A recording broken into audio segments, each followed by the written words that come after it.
আমরা এখন জ্যামিতির খুবই বেসিক একটা বিষয়, কিভাবে একটি কোণের সমান করে আরেকটি কোণ আঁকতে হয় সেই বিষয়টা দেখব। এই বিষয়টা জ্যামিতিতে খুবই গুরুত্বপূর্ণ, কারণ তুমি যখন ত্রিভুজ অথবা চতুর্ভুজ অঙ্কন করবে সম্পাদ্যের মধ্যে, তখন তোমার এই বিষয়টা প্রয়োজন হবে। প্রথমে আমরা যে কোনো মাপের একটি কোণ নিয়ে নেই, আমরা একটা কোণ আঁকবো এবং সেই কোণটার আমরা একটা নাম দিয়ে দেব এক্স কোণ। আমাদেরকে এই এক্স কোণের সমান করে আরেকটি কোণ আঁকতে হবে। আমাদেরকে এই এক্স কোণের সমান করে আরেকটি কোণ আঁকতে হলে প্রথমে আমরা একটা রশ্মি নিয়ে নেব। তারপর আমরা এই এক্স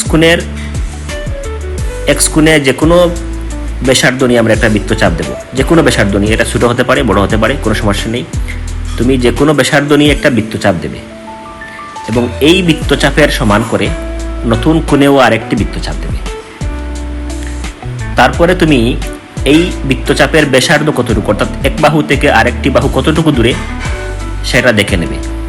আমরা পেন্সিল কম্পাসের সাহায্যে সেটা মাপবো। তারপর এই ব্যাসার্ধ নিয়ে আমরা এই বৃত্তচাপটিকে কাটবো, নতুন কোণের বৃত্তচাপটিকে কাটবো। এই দুইটা বৃত্তচাপ পরস্পরকে যে বিন্দুতে ছেদ করেছে সেই বিন্দু দিয়ে আমরা একটা রশ্মি অঙ্কন করব। এটাই হচ্ছে এক্স কোণের সমান করে একটা কোণ, এবং এর নাম আমরা দিয়ে দিলাম ওয়াই কোণ। এভাবে তুমি যে কোনো একটি কোণের সমান আরেকটি কোণ আঁকতে পারো। তোমরা এই বিষয়টা বাড়িতে কয়েকবার প্র্যাকটিস করবে, তারপর তোমরা না দেখে এটা করার চেষ্টা করবে। আশা করি তোমরা যে কোনো কোণের সমান অন্য একটা কোণ অঙ্কন করতে পারবে।